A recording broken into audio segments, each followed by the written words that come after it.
మన కుటుంబాల్లో పెళ్లిళ్లు చాలా ఆర్భాటంగా ఉంటాయి. ఇవి నిర్వహించడంలో చాలా మంది పాత్ర ఉంటుంది. ఇప్పుడు ఒక కుటుంబంలో పెళ్లి నిర్వహణ ఎలా జరుగుతుందో చూద్దామా? మనందరం ఇవాళ పెళ్లి నిర్వహించడానికి కలుసుకున్నాం.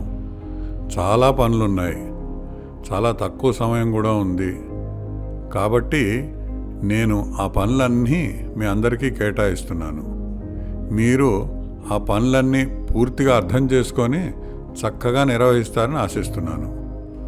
ముందుగా మనం సౌండ్ మరియు లైట్లతో స్టేజ్ సెటప్ గురించి మాట్లాడుకుందాం. మనోజ్, దయచేసి మీరు ఇది చేయగలరా?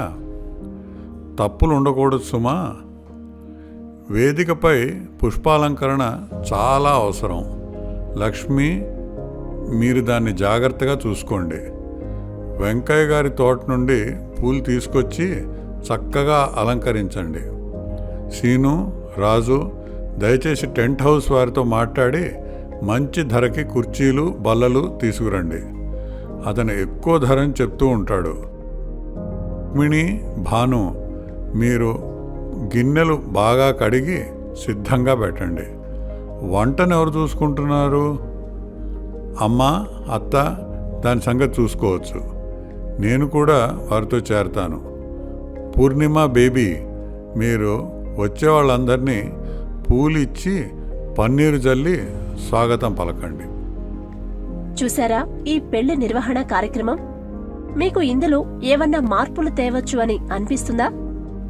ఎందుకు ఎప్పుడు మనం ఒక పనిని ఒక స్త్రీ, ఒక పురుషుడే చేయగలడు అని అనుకుంటాం?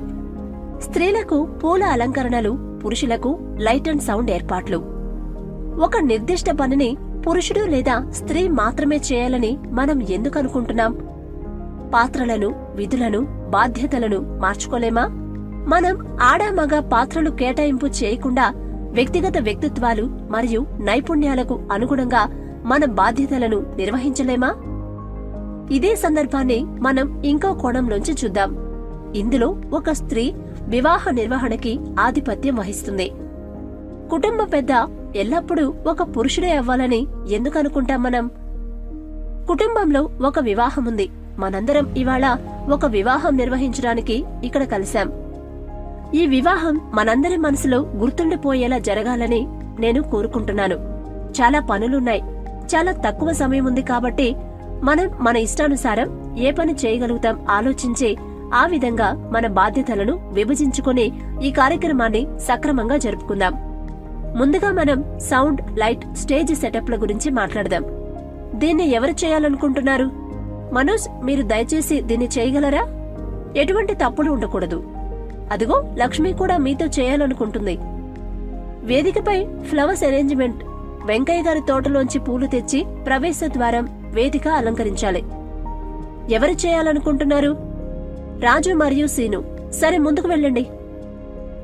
తర్వాత టెంట్ హౌస్ తో మాట్లాడి కుర్చీలు, బల్లలు సరసమైన ధరకు తీసుకురావాలి. అతను కొంచెం ధర ఎక్కువగా చెప్తాడు. ఈ బాధ్యతను ఎవరు తీసుకోవాలనుకుంటున్నారు? ఓ, సునీత మరియు శ్యామ్ చేతులెత్తారు. సరే, మీరు ఈ పనిని చూసుకోండి. రుక్మిణి మరియు భాను గిన్నెలు బాగా కడిగి సిద్ధంగా ఉంచగలరా? ఈ పని మీకు సమ్మతమేనా? ఓకే, సరే, థ్యాంక్ యూ. వంటను ఎవరు పర్యవేక్షిస్తున్నారు? అది నాన్న మరియు అత్త చూసుకుంటున్నారనుకుంటా. నేను కూడా వారితో చేరతాను. అతిథులకు పూలిచ్చి పన్నీరు చల్లి స్వాగతం పలకటానికి ఎవరైనా స్వచ్ఛందంగా ముందుకు రావాలనుకుంటున్నారా? ఓ సరే, పూర్ణిమ, బేబీ, మీరిద్దరూ అతిథులకు స్వాగతం పలకండి.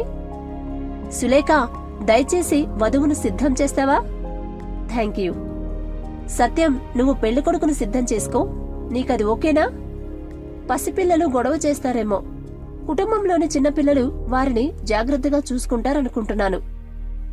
మనం ఒకరినొకరు సమానంగా చూసినప్పుడు మన కుటుంబాలలో, పని ప్రదేశాలలో, సమాజంలో స్త్రీ పురుషులకి సమాన హక్కులు, సమాన స్వేచ్ఛ కలిగే అవకాశముంటుంది.